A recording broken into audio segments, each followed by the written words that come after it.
Welcome to Fatafat சமையல். இன்றைக்கி கேரளா ஸ்டைலில் மீன் குழம்பு எப்படி செய்கிறதுன்னு நம்ம பார்க்கலாம். அதுக்கு முதல்ல 2 ஸ்பூன் எண்ணெய் ஊற்றி, எண்ணெய் காஞ்சதுக்கப்புறம் வெந்தயம், கருவேப்பிலை, அதுக்கப்புறம் வெங்காயம், பச்சை மிளகாய் இதெல்லாம் போட்டு நல்லா வதக்கிக்கலாம். வெங்காயத்தை நல்லா வதக்கலாம். வதக்கிக்கிட்டே இருக்கும்போது கொஞ்சம் வதங்கினதுக்கப்புறமா நம்ம 1 இன்ச்சு இஞ்சி எடுத்து அதை சின்னதாக கட் பண்ணிக்கிட்டு அதை நம்ம இப்போ சேர்த்துட்டு அதோட வெங்காயத்தோடு சேர்த்து இதுவும் வதக்கிட்டே இருக்கலாம். இந்த நேரத்தில் உங்களுக்கு தேவைன்னாக்கா மாங்காய் போட்டுக்கலாம். மாங்காவும் சேர்த்து போட்டுட்டு மாங்காவையும் இந்த வெங்காயத்தோடு சேர்த்து கொஞ்சம் நேரம் வதக்கலாம். அதுக்கப்புறம் நம்ம மிக்ஸி எடுத்துக்கலாம். மிக்சியில் தேங்காய் ஒரு அரை மூடி தேங்காய் போட்டிருக்கு.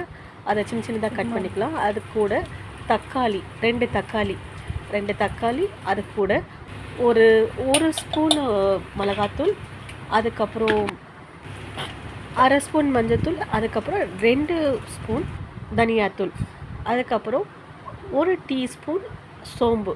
இது எல்லாத்தையும் இதோடு சேர்த்து ஒன்றா நல்லா நைஸாக அரைச்சி எடுத்துக்கணும். அதாவது துப்பையெல்லாம் இருக்கக்கூடாது, ரொம்ப மழைன்னு அரைச்சி எடுத்துக்கணும். அதுக்கப்புறம் அதை அரைச்சதுக்கப்புறம் இப்போ நம்ம வதக்கி வச்சுருக்கிறோம் இல்லையா, வெங்காயம், மாங்காய், அதோடு சேர்த்து இந்த கலவையை அப்படியே ஊற்றிட வேண்டியது தான். ஊற்றிட்டு இது நல்லா கலக்கிக்கலாம். மிக்சியில் இருக்கிற இந்த கலவையில் லைட்டாக தண்ணி ஊற்றி அதையும் போட்டு நல்லா நம்ம ஒரு மிக்ஸ் பண்ணி எடுத்துக்கலாம். அதுக்கப்புறமா நம்ம இப்போ சேர்க்க போகிறது கேரளத்தில் யூஸ் பண்ணுற குடம்புளி.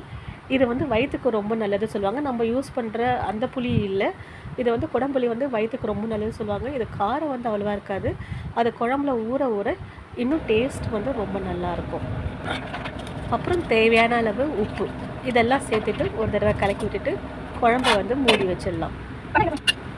இப்போ குழம்பு நல்லா கொதி வர நேரத்தில் நம்ம மீன் க்ளீன் பண்ணி வச்சுருக்கிற மீனை நம்ம இதில் சேர்த்துக்கலாம். இது நான் ஷீலா மீன் போட்டிருக்கேன்.